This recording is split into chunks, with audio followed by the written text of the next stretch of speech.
Ay, hanggang dun sa paitaas po napakarami daw pong tao na dinudumog talaga itong apparition.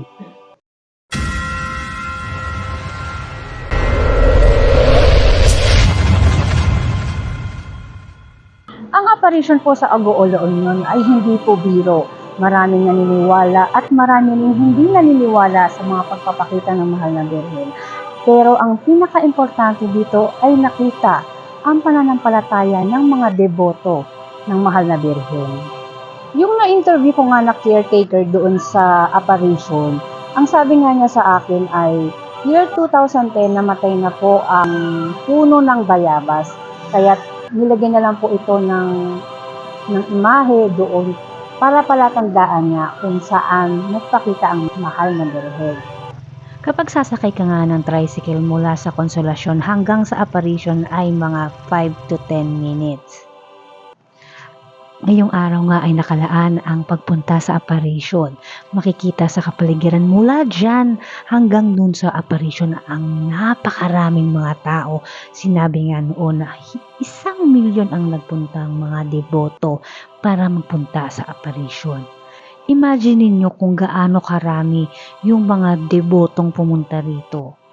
1,000,000 nga ang nagtipon-tipon dito para makita o masaksihan ang dancing sun at ang apparition na kung saan naggagamot na ang batang lalaki nito.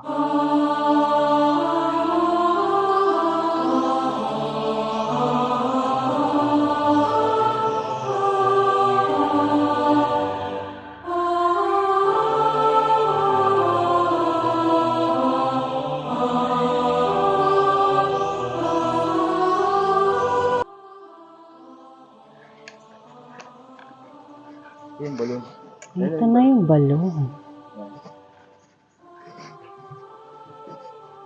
Yung tubig, nilagayan ko ng tubig, kinuha mo sana. Saan ba doon? Anong kulay? Yung kulay pink na lang. Okay. Sige na kuya, baba ka na. Punta na tayo sa Bukal, kung saan maraming mga tao nga ang napagaling dito sa tubig na ito.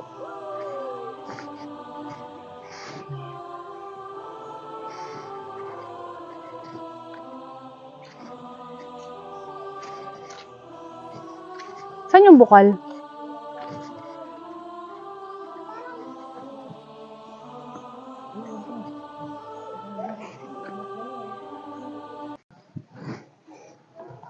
Hanggang ngayon po ay napakaraming tubig at hindi talaga siya nawawalan. No?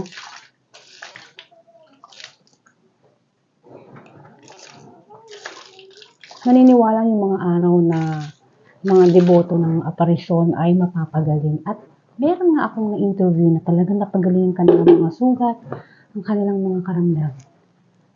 Kaya ito po ay napakahiwaga.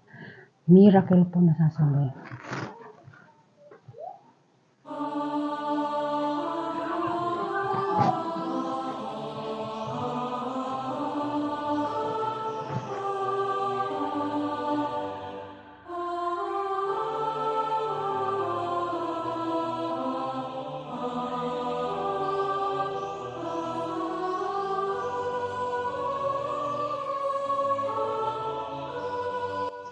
Taong 1987 nang simulang nagpakita ang Birhen Maria sa isang bata na noon ay 10 years old. Isinusulat naman ng batang ito sa isang kwaderno ang mga sinasabi raw ng Birhen Maria sa kanya. Noong 12 taong gulang nga ang batang iyon, inutusan umano siya ng Birhen Maria na pumunta sa isang maliit na burol kasama ang kanyang mga kaibigan. Doon raw naganap ang umano'y unang aparisyon ng Birhen Maria sa Agoo. Humigit kumulang 50 umano ang naganap na aparisyon sa nabanggit na lugar simula noong March 31, 1989 hanggang September 8, 1993. Marami nga ang nasaksihan daw ng mga tao noon, mga celebrities, politiko at marami pang iba ang sinasabing ang dancing sun, paglabas ng dugo sa ostya at pagluha ng mahal na Birhen ng dugo. Hanggang sa ngayon kasi ay dinadayo pa rin itong lugar na ito mula sa iba't ibang lugar kaya patuloy pa rin itong inaalagaan at binabantayan. Totoo man o hindi, ang aparisyon na ito, isa lamang ang minimensahe sa atin na sa bawat pananampalataya ng tao ay huwag kakalimutan ang maging isang mabuti at may paggalang sa kapwa sa kanilang paniniwala. Maraming salamat. Ako po si Bex Garcia ng It's Bex. Sinabi nga nilang hindi nawawalan po ng tubig nung araw ng aparisyon. At hanggang ngayon ay wala pong walang tubig. Cut!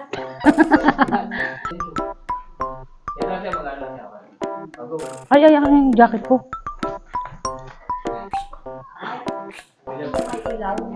Okay lang po, maliwanag naman po. Ayun.